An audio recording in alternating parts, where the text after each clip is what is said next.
పౌలు జీవితంలో కనిపించే అద్భుతమైన ఆత్మీయత స్థిరత్వం.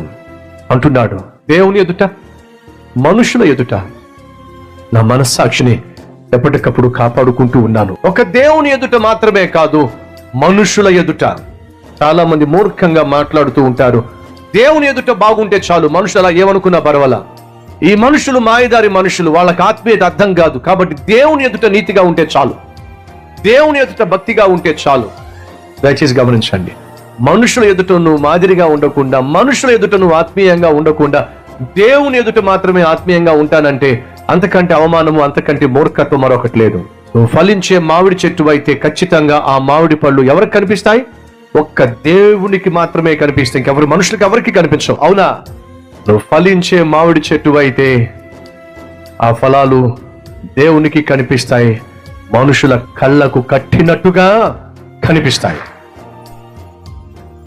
ఎల్లప్పుడూ ఒకే రీతిగా జీవించే ఆత్మీయ తత్వము, దేవుని ఎదుటను మనుషుల ఎదుటను నిన్ను, నీ మనస్సాక్షిని, నీ ఆత్మీయతను కాపాడుకునేటటువంటి వ్యక్తిత్వము కలిగి ఉన్నావా?